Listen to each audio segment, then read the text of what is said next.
سے سرشار جاری جواب ہاتھوں میں وفا کا عالم لیے مقصود کائنات محبوب ذوالجلال کے سامنے ڈال بنے کھڑے تیر چلتا ہے اور ہمت جواں کے ہاتھ کو نشان کرتا ہے، دوسرا تیر چلتا ہے، دوسرا ہاتھ شہید ہوتا ہے، یہاں تک کہ وہ سیسا پلائی دیوار بن کر تاج دار ختم نبوت کی حفاظت کرتے ہیں۔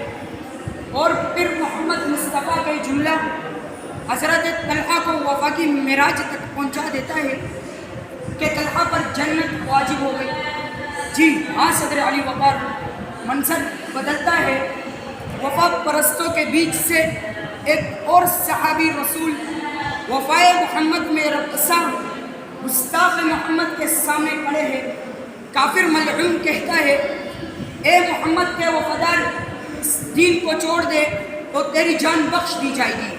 مگر وہ محمد کا وفادار جان کو ہتھیلی پر رکھتے ہوئے کہہ اٹھتا ہے کہ اگر محمد کی ناموس کی خاطر میری جان چلی بھی جائے تو اس سے بڑی اور کیا خوشی ہے۔ کافر لرز اٹھتا ہے، ایک ہاتھ کر کر زمین پر گرتا ہے تو زبان پر کلمہ جاری ہوتا ہے، اشہد ان لا الہ الا اللہ۔ دوسرا ہاتھ کرتا ہے، کلمہ جاری رہتا ہے، اشہد ان محمد رسول اللہ۔ ایک پاؤں پھر دوسرا پاؤں، یہاں تک کہ پورا جسم دستور وفا کو نبھاتے نبھاتے 10 حصوں میں تقسیم ہو جاتا ہے۔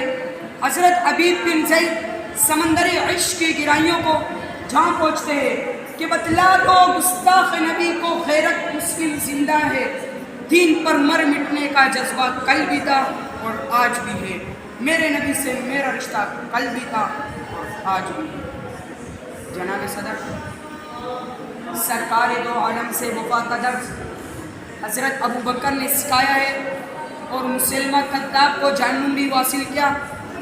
حضرت علی نے من گڑت حدیثیں گڑھنے والوں کو جہنم واصل کر کے حضور سے وفا کا درس دیا اور یہ تاکید کیا کہ محمد سے وفا تو نے تو ہم تیرے ہیں، یہ جہاں چیز کیا لوح قلم تیرے ہے، تجھ سا کون جہاں میں کوئی دوسرا بشر، بعد از خدائے بزرگ تو ہی قصہ مختصر، بعد از خدائے بزرگ تو ہی قصہ مختصر۔